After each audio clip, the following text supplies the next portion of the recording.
Welcome, स्वागत है आप सभी का अपने चैनल पे। जो आज का जो लेक्चर चल रहा है वो लेक्चर नंबर है लेक्चर नंबर है फोर्थ। और इस पिछले जो लेक्चर है उसमें हमने वेजिटेटिव प्रोपगेशन को क्लियर किया था पूरा कि वेजिटेटिव प्रोपगेशन होता क्या है, टाइप ऑफ वेजिटेटिव प्रोपगेशन, जिसमें नेचुरल वेजिटेटिव प्रोपगेशन था, आर्टिफिशियल वेजिटेटिव प्रोपगेशन था। अब आज हम पढ़ेंगे वेजिटेटिव प्रोपगेशन का एडवांटेज क्या होता है वेजिटेटिव प्रोपगेशन का। तो स्लाइड में सबसे पहला पॉइंट है कि वेजिटेटिव प्रोपगेशन में सिर्फ एक ही पेरेंट का इन्वॉल्वमेंट चाहिए होता है, ये एक हमारा एडवांटेज हो गया। जैसे कि अगर हम सेक्सुअल रिप्रोडक्शन की बात करेंगे तो उसमें हमको 2 पेरेंट्स की जरूरत होती है, बट सेक्सुअल रिप्रोडक्शन है, ये वेजिटेटिव प्रोपगेशन है तो इसमें सिर्फ एक ही पेरेंट का इन्वॉल्वमेंट होगा। और इसके अलावा और क्या होगा, इसमें बहुत सारे स्पेसिफिक जो मैकेनिज्म जो होते हैं उन सब को भी हम एलिमिनेट कर देते हैं इन वेजिटेटिव प्रोपगेशन, जैसे कि पॉलिनेशन, फर्टिलाइजेशन, गैमेट फॉर्मेशन। ये सब जो चीजें हैं, ये सब जो टर्म्स हैं हम आने वाले लेक्चर्स में क्लियर जरूर करेंगे। तो ये सब टर्म्स सेक्सुअल रिप्रोडक्शन में जरूरी होता है, बट एसेक्सुअल रिप्रोडक्शन में इन सब टर्म्स को हम एलिमिनेट कर देते हैं, तो ये प्लस पॉइंट हो गया। सेकेंड है कि अगर जो भी न्यू इंडिविजुअल जो जनरेट होता है वो बिल्कुल एज इट इज पेरेंट्स की तरह ही दिखता है हमको, ठीक है। तो ये एग्जैक्ट आइडेंटिकल जो है क्वांटिटी आती है या क्वालिटी आती है पेरेंट्स का ऑफस्प्रिंग में, ठीक है। तो ये भी एक एडवांटेज हो गया। थर्ड एडवांटेज कि जेनेटिकली आइडेंटिकल होते हैं, यानी कि ये जो फिनोटाइप यानी कि जो शकल से जो दिखते हैं, जो बाहर से जो दिखते हैं वो तो आइडेंटिकल रहेंगे ही, लेकिन इनकी जीन्स भी जो होंगे, अंदर के जो डीएनए होगा वो भी कैसा रहेगा, आइडेंटिकल रहेगा। तो ये थर्ड एक एडवांटेज हो गया। फोर्थ क्या है कि वेजिटेटिव प्रोपगेशन में जो भी ग्रोथ होता है प्लांट का वो बहुत ही ज्यादा फास्टर होता है then sexual reproduction. Sexual reproduction में क्या होता है कि बहुत सारे मैकेनिज्म होते हैं, पॉलिनेशन होता है, फर्टिलाइजेशन होता है, गैमेट फॉर्मेशन होता है, तो उसमें टाइम बहुत ज्यादा लगता है। लेकिन वेजिटेटिव प्रोपगेशन में ये सब मैकेनिज्म नहीं हो रहे हैं तो टाइम कम लगेगा और ग्रोथ फास्ट होगा, बहुत ही तेजी से होगा। इसके अलावा नेक्स्ट 5वां पॉइंट क्या है कि इस वेजिटेटिव प्रोपगेशन की हेल्प से ऐसे बहुत सारे प्लांट्स हैं जिनमें सीड्स जनरेट नहीं होते हैं, तो वो सब प्लांट वेजिटेटिव प्रोपगेशन की मदद से अपने आप को ग्रो करते हैं। जैसे एग्जांपल में हमारे पास है बनाना, ठीक है, इसका कोई भी सीड्स नहीं होता, तो ये बनाना जो प्लांट है ये वेजिटेटिव प्रोपगेशन की मदद से जनरेट होता है। इसके अलावा ऑरेंज, ग्रेप्स, इन सब को भी हम वेजिटेटिव प्रोपगेशन के मेथड से ही जनरेट करते हैं। नेक्स्ट पॉइंट है कि और आखिरी पॉइंट कि वेजिटेटिव प्रोपगेशन में जो भी हम प्लांट उगाते हैं तो उसको हम लेस केयर की जरूरत होती है, यानी कि हम उसको ज़्यादा देखभाल नहीं करेंगे तो भी वो ग्रो करेगा, और अटेंशन भी कम चाहिए होता है, उसमें खाद कम चाहिए होता है। तो ये सारी प्रॉपर्टी जो है प्लस पॉइंट है वेजिटेटिव प्रोपगेशन के लिए। तो आई होप वेजिटेटिव प्रोपगेशन का जो ये एडवांटेज है ये आपको समझ में आ गया होगा। अब जान लेते हैं कुछ डिसएडवांटेज भी वेजिटेटिव प्रोपगेशन का। सबसे पहला कि ये कोई जेनेटिक वेरिएशन लेके नहीं आता है। जैसे सपोज कीजिए कि कोई इन्वायरमेंट में क्लाइमेट चेंज हो गया, कोई इन्वायरमेंटल चेंज आ गया, तो चेंज आने की वजह से जो प्लांट पहले वाले इन्वायरमेंट में सर्वाइव कर रहा था वो अब चेंज इन्वायरमेंट में सर्वाइव नहीं कर पाएगा। अब ये क्यों नहीं कर पाएगा, क्योंकि इसके जेनेटिक्स में, जीन्स में कोई चेंज नहीं हो रहा है, ठीक है। तो जो एडवांटेज था वो उसका डिसएडवांटेज भी हो सकता है अगर कंडीशन अलग हो गई तो ठीक है। तो पहला जो डिसएडवांटेज हो गया कि कोई जेनेटिक चेंज नहीं होगा, नो जेनेटिक वेरिएशन। सेकेंड है कि लेस एडेप्टेबिलिटी, यही सेम पॉइंट है कि अगर इन्वायरमेंट में कोई चेंज हो गया तो वो अपने आप को अडेप्ट नहीं कर पाएगा और वो क्या हो जाएगा, खत्म हो जाएगा स्पीसीज।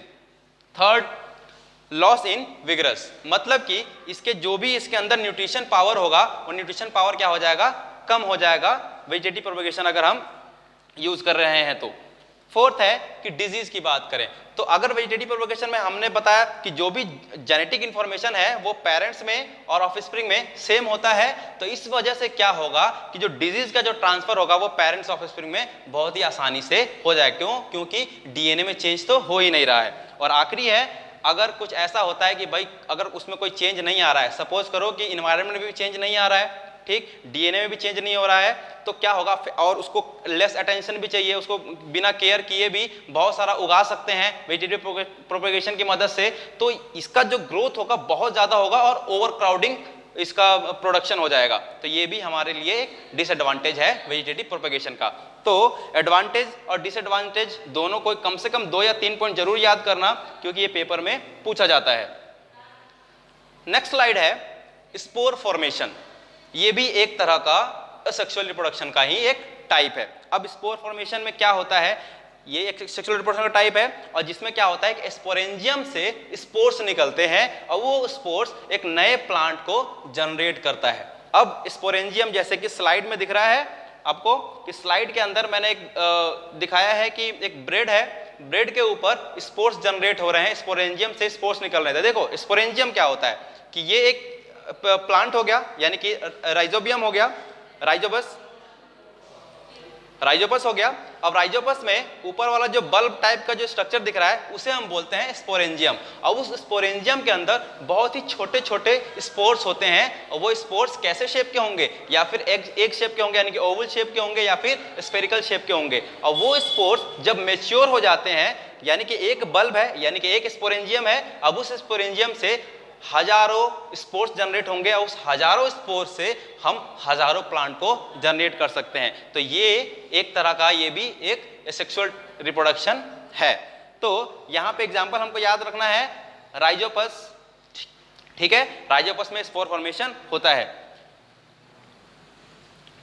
अब स्पोर्स जो है इसकी भी कोई खास बात होती है, जैसे कि हम कुछ एडवांटेज देख लेते हैं स्पोर्स फॉर्मेशन का। अब स्पोर फॉर्मेशन में क्या क्या एडवांटेज है, स्पोर फॉर्मेशन में क्या क्या एडवांटेज है, सेम जो सेक्सुअल रिप्रोडक्शन में एडवांटेज था, यानी कि जो वेजिटेटिव प्रोपगेशन में एडवांटेज था वही एडवांटेज यहाँ पे भी है। यहाँ पे भी एक सिंगल पेरेंट्स की जरूरत है, यानी कि मेल गैमेट फीमेल गैमेट की जरूरत नहीं है, केवल एक ही पर्सन होगा यानी कि एक ही इंडिविजुअल होगा, उससे नया प्लांट जनरेट हो जाएगा, यानी कि स्पोर से नया प्लांट जनरेट हो जाएगा, ठीक है, यानी कि रिप्रोडक्टिव ऑर्गन नहीं चाहिए।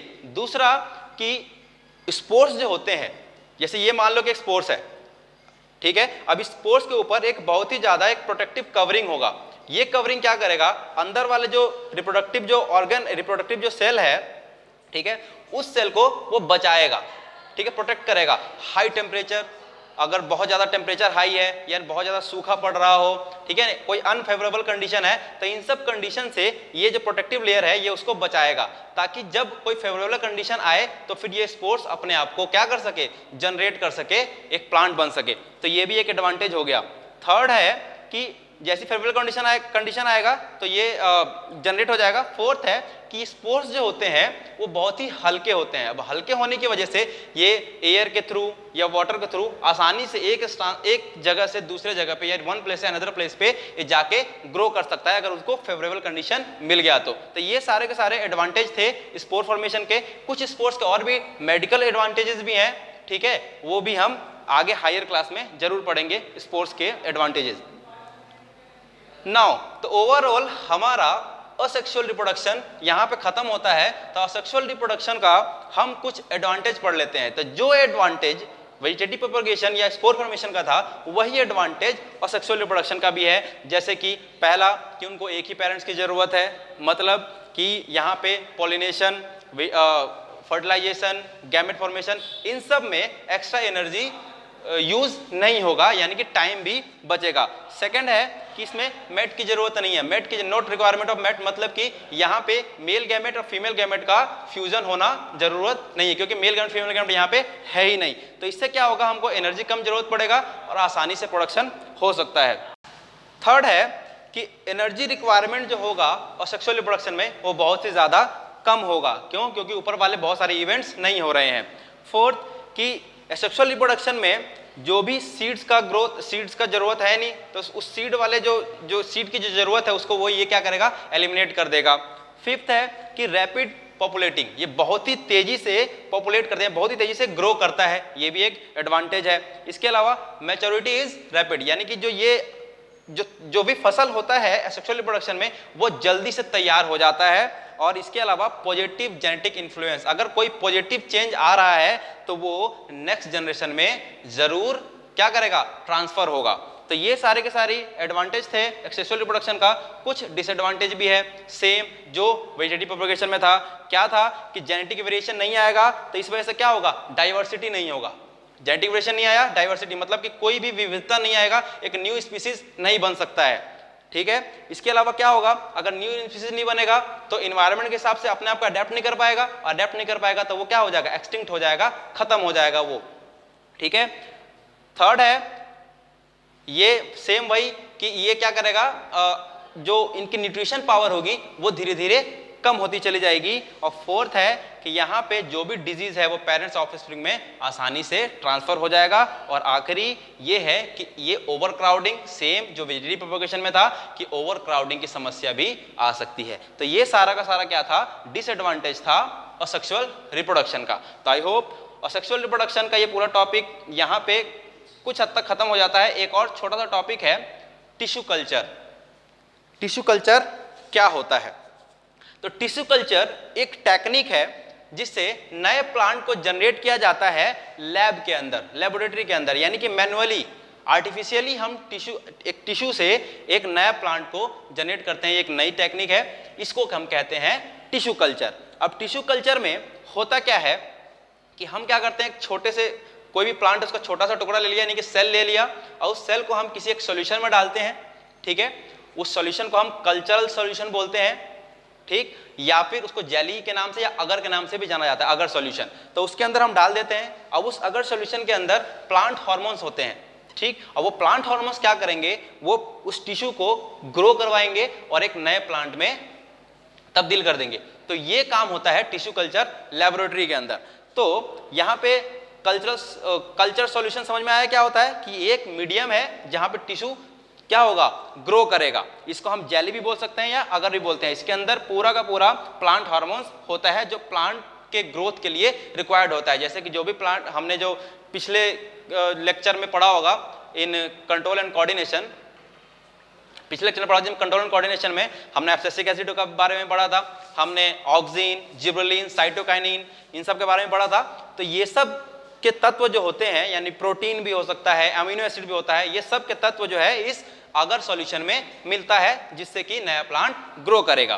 तो इसके जरा प्रोसेस को हम जान लेते हैं कि टिश्यू कल्चर के प्रोसेस क्या होता है। तो सबसे पहले हम क्या करेंगे, छोटा सा टुकड़ा लेंगे किसी भी प्लांट के सेल का, और उस टुकड़े को हम एक टेस्ट ट्यूब के अंदर डाल देंगे। अब उस टेस्ट ट्यूब के अंदर क्या होगा, उस टेस्ट ट्यूब के अंदर कुछ अगर सॉल्यूशन होगा, यानी कि न्यूट्रिशन या हार्मोन्स होगा, ठीक है।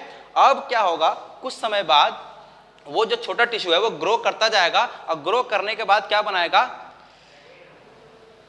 कैलस बनाएगा। अब कैलस क्या होगा, कैलस यानी कि छोटे छोटे जो जो जो प्लांट है, जो तुमको इस इमेज में दिख रहा होगा कि छोटे छोटे जो एक प्लांट को रखा, वो ग्रो करने के बाद एक बड़ा सा कुछ ज्यादा ही बहुत ज्यादा सेल बना है, उसको हम बोलेंगे कैलस। अब वो कैलस क्या करेगा, धीरे धीरे और डिवाइड करके क्या बन जाएगा, प्लांटलेट्स बनेगा। और प्लांटलेट्स फिर उसको एक एक प्लांटलेट्स को निकालेंगे और उसको हम कंपोस्ट में या फिर सॉइल के अंदर ग्रो करवा देंगे। तो ये पूरा प्रोसेस होता है टिश्यू कल्चर का। तो टिश्यू कल्चर में हमको याद रखना है कि ये एक आर्टिफिशियल जो लेबोरेटरी में एक सेल से हम नए प्लांट को जनरेट करते हैं, और इसके लिए हमको एक सॉल्यूशन चाहिए होता है जिसका नाम है अगर सॉल्यूशन, जो जेली लाइक स्ट्रक्चर होता है। इसके अंदर क्या होता है, जो भी प्लांट हार्मोन्स या फाइटो हार्मोन्स का पूरा कंपोजिशन होता है। इसके अंदर क्या होगा कि जो भी सेल है वो डिवाइड करते करते कैलस बनेगा, उसके बाद ये प्लांटलेट्स बनेंगे, और प्लांटलेट्स फिर हम कंपोस्ट के अंदर डालेंगे और या फिर सॉइल के अंदर डालेंगे, और वो फिर क्या करेगा, एक नया प्लांट जनरेट हो जाएगा। तो ये पूरा का पूरा प्रोसेस था टिश्यू कल्चर का। तो आई होप ये पूरा लेक्चर यहीं पे हम इसको समाप्त करते हैं, चौथा लेक्चर। नेक्स्ट लेक्चर में हम स्टार्ट कर देंगे सेक्सुअल रिप्रोडक्शन, और इसमें हम स्टार्ट करेंगे सेक्सुअल रिप्रोडक्शन इन प्लांट, जो कि फ्लावरिंग प्लांट होता है, इसके बारे में पढ़ेंगे। तो वीडियो अगर अच्छा लग रहा है तो इसको सब्सक्राइब कीजिए चैनल को, और इसको फॉरवर्ड कीजिए अपने दोस्तों को, जो 10th क्लास 9th क्लास के बच्चे इसको सीख सके। 11 to 12 का भी ये चैप्टर है, 12th का भी ये टॉपिक है, उनको भी भेज सकते हैं कि वो भी इस चीज़ को आसानी से समझ सके। और सपोर्ट कीजिए ताकि मैं ऐसे ही इंफॉर्मेटिव वीडियोस लेके आता रहूँ।